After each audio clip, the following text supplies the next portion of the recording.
Hey, welcome back to Lesson 6 in the Truth About Strength Building series. Today we're going to talk about the cardiac plexus. Now this is the region of their nervous system that branches out into the area of our heart, our cardiovascular system, and our mid-back.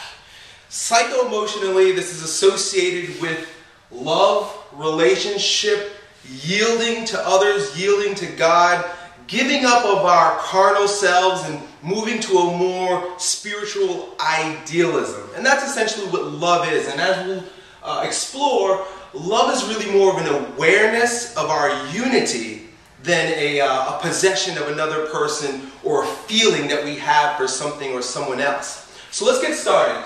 As we've been discussing, there's catabolic stimulation of this particular area that gets this area stimulated in a catabolic fashion, or by stimulating the sympathetic nervous system, we bring energy to this area.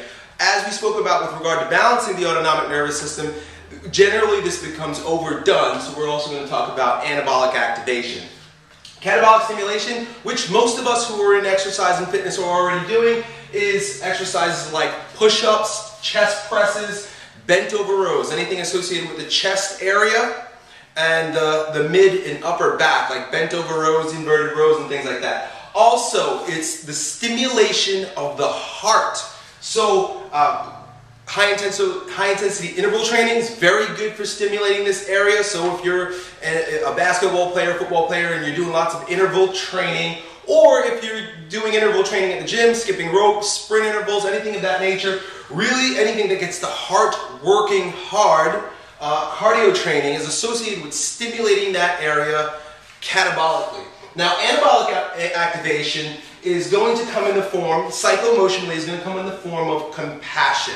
Essentially, giving up our staunch ideals and physical position in order to understand other people. So, prior to this particular region of our body, or this nervous extension and plexus, we had our power plexus, which was our solar plexus. Then we had the second and the first areas, both associated with either stability, sexuality, or personal will and power. So those three areas all had to do with myself. Can I feed myself?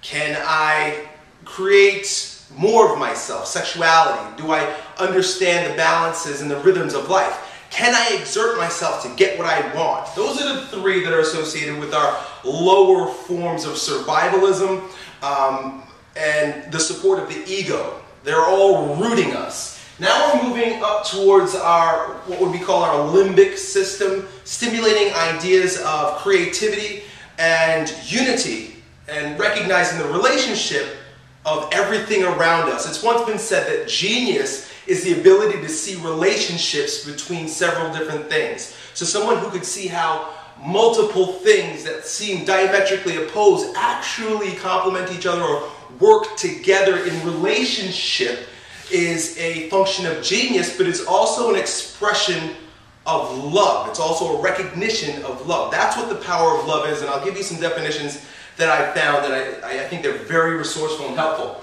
So, compassion, the practice of compassion. Anabolic energizers, like we will be talking more about in the future, the exercises associated with opening up this particular area.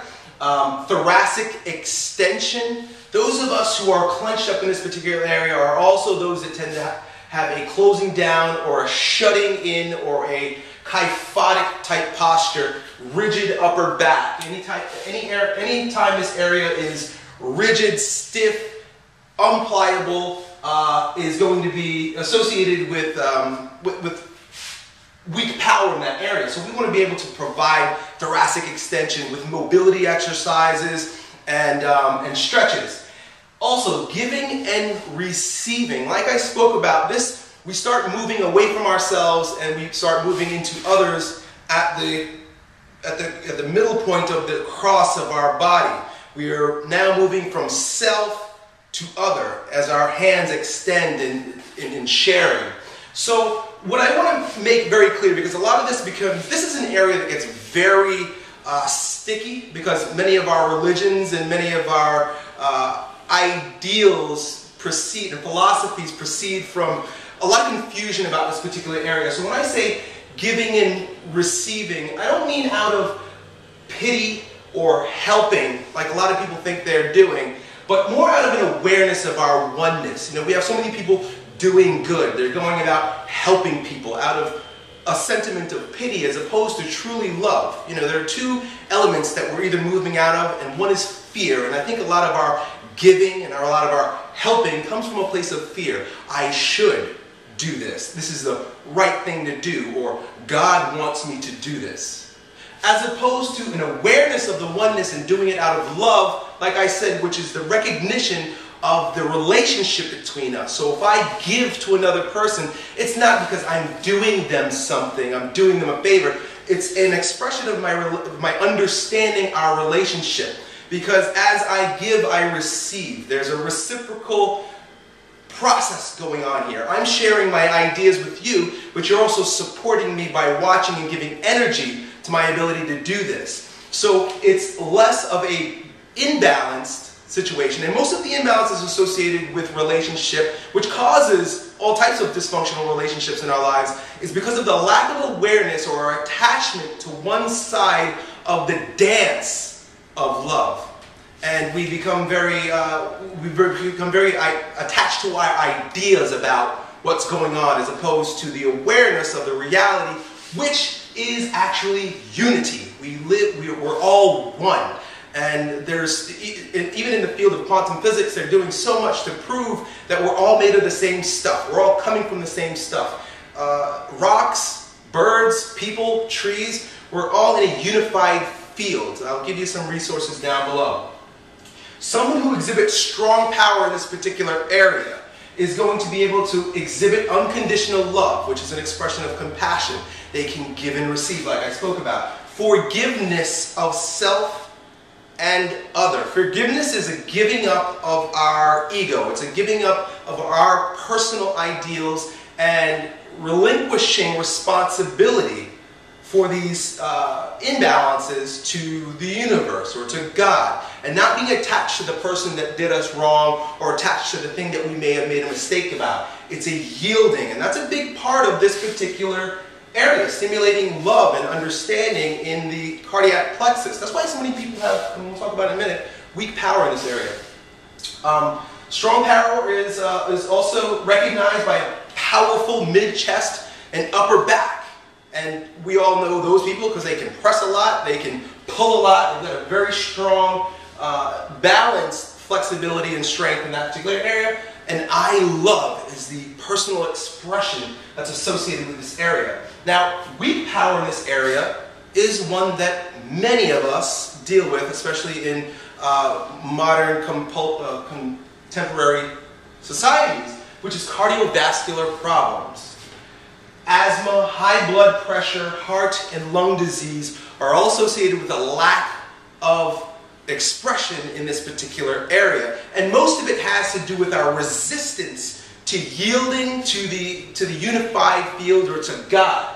Down here I put some terms that many of the great masters who came and tried to teach us certain things, and to this day are still among us in several different ways, but we constantly get caught up with our old habits and destroy their messages, their message has always been a moving from the self, the ego, the flesh, to a acceptance of the whole, the holistic ideal of ourselves and the world. You can call that God, you can call it the whole, like I'm saying right now. Jesus would refer to it as his Father's kingdom. Very often he would refer to, this is what it's like in my Father's kingdom. He would tell stories about what my Father's kingdom was like. And if you recognize, the Father's kingdom is a balanced area that allows people recognize the expression of compassion, giving, receiving, and a relinquishing of the ego in this particular area. That's why he talks about children having an easier time getting into the kingdom as opposed to a man who's caught up in his ways in the world. The Tao, in Taoism, or Lao Tzu's book, the Tao Te Ching, he talks about the ways of which the Tao actually means the way things are. And the way things are an expression of the balance and the giving and receiving and the love associated with the expression in our bodies of this particular area. To move on, the universe. This is the term that most quantum physicists and scientists have decided to use. As-salam, which is a term in Islam, meaning to give up, to yield, to become one with. So the idea in Islam, or brotherly love, is to yield and to give, and unity is really the bottom line of all of this. Oneness is another term for that. So it sounds like, which is absolutely true, that I'm moving more towards the spiritual, psycho-emotional ideas that are associated with our bodies.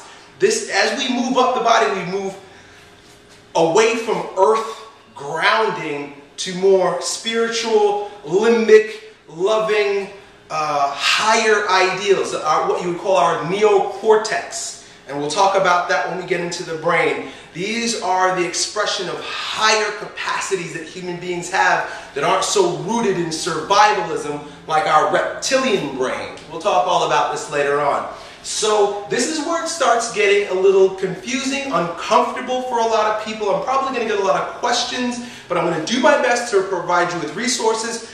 But I have to invite you to please be open to some of these ideas, because the more you're attached to your ego, to your lack of balance or sexuality or grounding, what is giving you a sense of stability, the less you'll be able to go where the great teachers have invited us, to the kingdom or As-salam, and express the love that's associated with these ideas, with the reality of being a human being and being the strongest versions of ourselves, because this is the highest expression of that. I hope this is helpful for you guys. I can't wait to get the next video out. Talk to you next time.